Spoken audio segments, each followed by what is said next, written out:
Good morning everyone, আসসালামু আলাইকুম।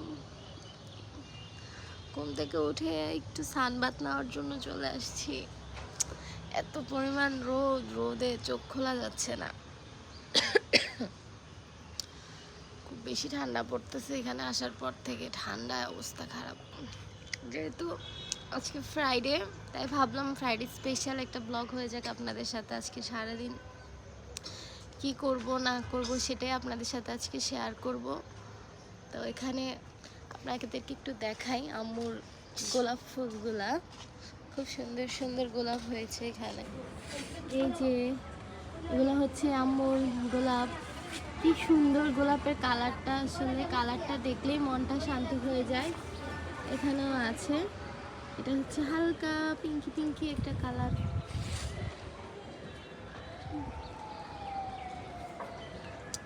এখানে ধনেপাতা।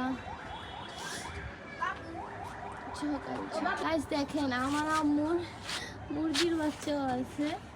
এই যে বাসার সামনে খোলা ছাদ পেয়ে আম্মু সব কিছু রাখা শুরু করে দিচ্ছে ছাদের মধ্যে। বড় মুরগি, ছোট মুরগি, সব মুরগি আম্মুর কাছে অ্যাভেলেবেল এখন। আর সকালবেলা আজকে এগুলার ডাকে আর ঘুমানোর কোনো অবস্থাই ছিল না, এত পরিমাণে ডাকতেছিল। এই যে এখানে আম্মুর রাতা মুরগি, এই যে দেখছেন, সে বুঝাইছে সে আছে এখানে। এই রাতার কারণে এক ফোঁটা ঘুমাইতে পারি নাই সকাল 5টার পর থেকে। গাইজ এখানে আহনাফ এবং আহনাফের মণিমা এখনো শুয়ে আছে। যদিও আহনাফের মণি ঘুম থেকে উঠে গেছে, আমাদের হাতে মোবাইল দেখে আমার হাতে সে তাড়াতাড়ি চোখ বন্ধ করে ফেলছে। আর এখানে আহনাফ কীভাবে আছে দেখেন, ঘুম থেকে উঠেই তার মোবাইল দেখতে হয়। মানে ঘুম থেকে উঠলেই আগে ফোন হাতে নিবে, তারপর আদার্স কাজ। আমার বেডরুমে জানলা দিয়ে অনেক ভালো রোদ আসে, ভালোই লাগে। শীতের সকালে রোদ পোহাতে ভালোই লাগে। তো গাইস, দেখা হচ্ছে ফ্রেশ হওয়ার পর, কথা হবে। আর দেখেন জানালা থেকে ভিউটা একটু দেখাই আপনাদেরকে, কত সুন্দর ভিউ দেখা যাচ্ছে।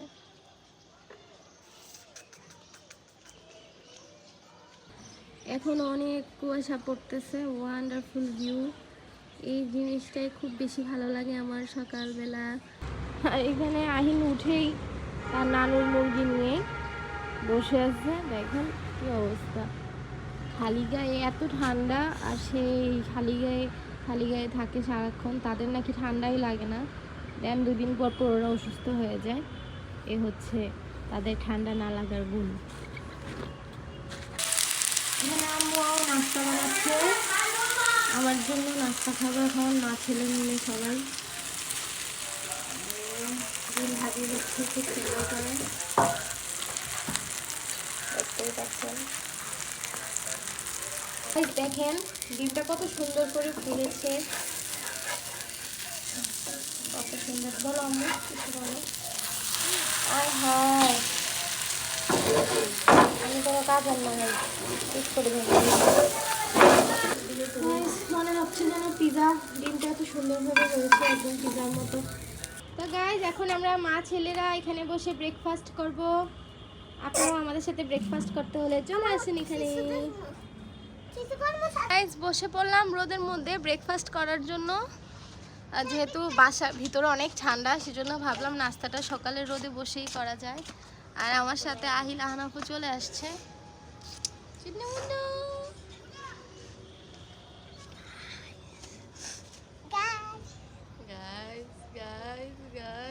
আমরা এখন নাস্তা করব, আর আপনারা দেখেন। আর ওখান দিয়ে বসো না, ওখান দিয়ে বসতে পারবা? যাও, আম্মু খাওয়াই দিচ্ছি তোমাকে, যাও। আহিল পাশে যাও।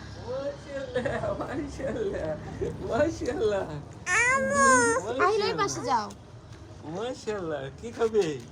আমার আনু খাবে? ইয়ে করে আসছে। ওই পাশে ওকে বসতে দাও। ভাইয়ার ব্যথা হয়েছে, এদিকে বল। একটা মাইক দিতাম।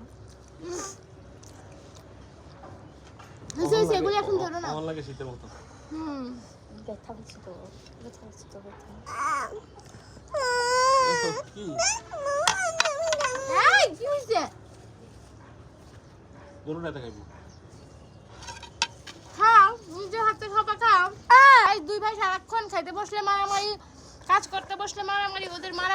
গাইস আব্বুও চলে আসছে আমাদের সাথে নাস্তা খেতে, এখানে আব্বুর থালা নিয়ে আব্বু এখন নাস্তা খাবে।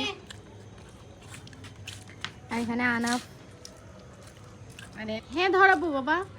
এই যে গাইস আপনাদের তুরি আপু চলে আসছে নাস্তা নিয়ে, এখন সেও বসে বসে নাস্তা খাচ্ছে। আর আমি আর এই যে ওর নাস্তা এখানে, আমরা এখানে এখানে আজকে সবাই রোদে বসে নাস্তা খাচ্ছি, কারণ ঠান্ডা তো বেশি পড়তেছে আজকে 2 দিন, একটু রোদ না লাগালে ভালো লাগবে না। গাইস দেখ আপনাদের আপু কত কাজ করতেছে, ঝাড়ু দিয়ে টেবিল পরিষ্কার করতেছে, অনেক সুন্দর। আর আমিও মাশাআল্লাহ অনেক সুন্দর। ওকে ঝাড়ু পিটা করা উচিত গাইস, আমি বেড়াতে আসছি, কাজ ওর করা উচিত, কিন্তু ও আমাকে দিয়ে সব কাজ করে। গাইস আম্মু রান্না করে কাজ করতেছে, আর এই দেখেন আম্মুর মুরগি এখানে এসে বসে রয়েছে আম্মুর কাছে, মানে আম্মু যেখানেই যাবে সে একদম আম্মুর পিছে পিছে পিছে পিছে হাঁটা শুরু করবে। সো গাইস এর মধ্যে চলে আসছে হরেক মাল, আর এখান থেকে আমরা হরেক রকমের জিনিস কিনে ফেললাম। তো গাইস একটু ছাদে চলে আসলাম, বাসায় মোটামুটি টুকটাক একটু কাজ করেছি আম্মুর সাথে, এখন ছাদে আসছি কারণ হচ্ছে আমাদের একটা মাটির চুলা আছে, চুলাটাকে আমি একটু মেরামত করব।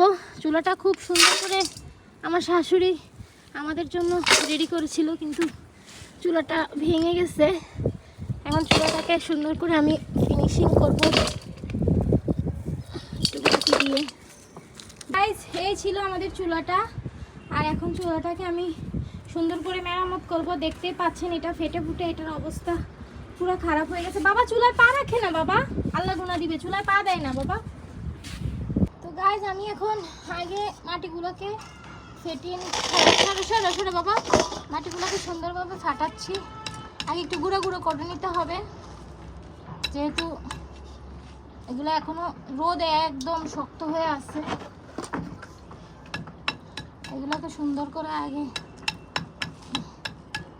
মেরামত করে নিতে হবে। ইট পাথর সব একসাথে মিক্সড হয়ে আছে।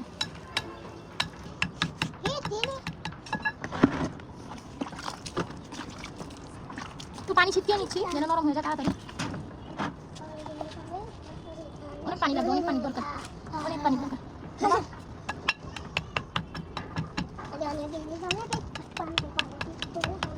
তুমি গান গাইতে পারো বাবা? একটা গান হলো, তুমি কি গান গায়? আমার কোনো এক্সপিরিয়েন্স নাই মাটির চুলা বানানোর, কিন্তু আমার শাশুড়ি যখন চুলাটা বানাইছিল তখন আসলে আমি একটু সাথে থেকে অনেকটা হেল্প করছিলাম, তো তাই একটু আইডিয়া হয়ে গেছে। তো এইভাবেই এটাকে এখন আমি জোড়াতালি দিব আর কি।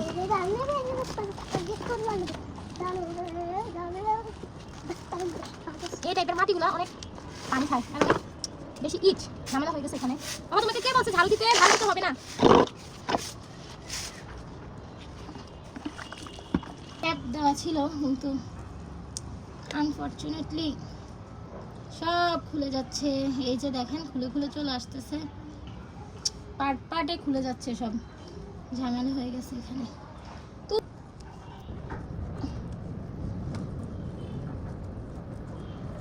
একটু দূর একটু দিকে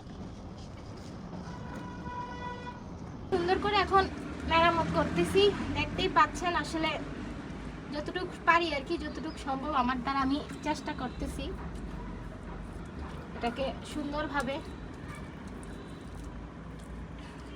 আমি ছাড়া এই কাজগুলো আসলে করার মতো কেউ নাই, আমার মা আর এই কাজগুলো একমাত্র আমার দ্বারাই হয়, আমার মাও জানে। এজন্য এটা আজকে অনেকদিন যাবত এইভাবেই আছে, এটা এখন পর্যন্ত আর ঠিক হওয়ার নাম গন্ধ নাই। গাইস চারদিকে আজান দিচ্ছে, আর আমি এখনো এই কাদা মাটি নিয়ে বসে আছি। আমার হাত পায়ের অবস্থা দেখতেই পাচ্ছেন, এটার অবস্থা খুবই শোচনীয় হয়েছিল, কি আর বলবো। চুলাটা এত সুন্দর একটা চুলা, যদি অনেক সময় হয়ে গেছে চুলাটা বানানো হয়েছে, এখন পর্যন্ত এটা টিকে ছিল, এটাই অনেক। তো এখন আমি এটাকে সুন্দরভাবে মেরামত করার চেষ্টায় আছি। ফাইনালি চুলা রেডি, দেখেন আপনাদের আপু কত সুন্দর করে চুলাটাকে মেরামত করে ফেলছে, একদম ভিতর ভিতর সব কিছু খুব সুন্দরভাবে সুন্দরভাবে ফিনিশিংটা দিয়েছি। কেমন হলো চুলাটা সবাই অবশ্যই কমেন্ট করে জানাবেন। যদিও এটা আগে থেকে মেড করা ছিল, আসলে বানাতে এক কষ্ট, কিন্তু কোনো কিছু বানানোর পর ভেঙে গেলে সেই জিনিস জোড়া দিতে অনেক বেশি কষ্ট।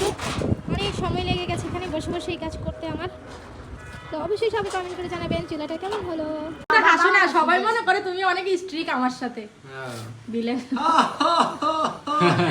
ইন্টারভিউ হাসি দিয়ে তুমি আমার সাথে অনেক হাসি খুশি, অনেক ঠান্ডাটি লাগাইতেছে। ওরা খেতে বসছে। তো গাইজ এই তো এখন খেতে বসে গেছে ওরা নামাজ পড়ে এসে। আনাফ আজকে নামাজ পড়ে নাই। আনাফ নামাজ পড়ছো?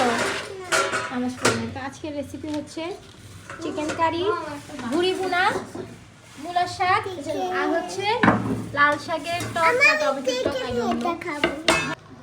দেন আমরা বের হয়ে পড়লাম খাওয়া দাওয়ার পর দুজনের কাজের উদ্দেশ্যে। আমি যাচ্ছি আমার কাজে আর সে যাচ্ছে তার কাজে। সাজগোজ দেখে মনে হচ্ছে যে ঘুরতে যাচ্ছি, না একদমই ঘুরতে যাচ্ছি না। এই তো অটোতে উঠে পড়লাম দুজন মিলে, এখন চলে যাচ্ছি। কোথায় যাচ্ছি? ঘুরতে? না আসলে ঘুরতে যাচ্ছি না, আমরা কাজে যাচ্ছি। আমাদের একটু কাজ আছে, কাজে যাচ্ছি। সো আমরা আসলে দুজনের কাজে যাচ্ছি। আপনাদের ভাইয়া একটু বাসার দিকে যাবে আর আমি যাচ্ছি আমার নজরুলের মিটিংয়ে। বেশি সে অনেক কথা বলতেছে।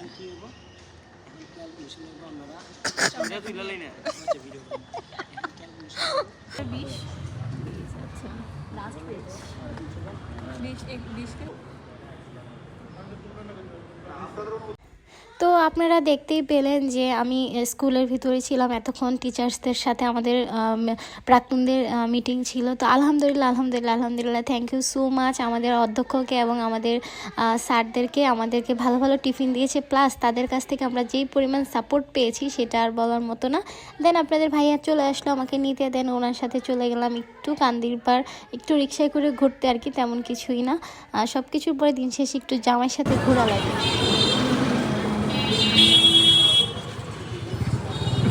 গাইস বাইরের সব কাজ শেষ করে চলে আসছি বাসায়। বাসায় এসে দেখি আমার সোহা পাখি চলে আসছে। এখন আমরা খাচ্ছি। সোহা পাখি শুয়ে আছে আর আমরা বসে বসে মোগলাই। এখানে আলী আর আহনাফ মামা ভাগিনা মিলে খাচ্ছে মোগলাই। আহনাফ দেখি তাকাও। আর এখানে সোহা পাখি শুয়ে শুয়ে খাচ্ছে চুড়ি। সোহা পাখি তোমার চুড়িগুলো দেখা, আপু চুড়ি কিনে দিছি।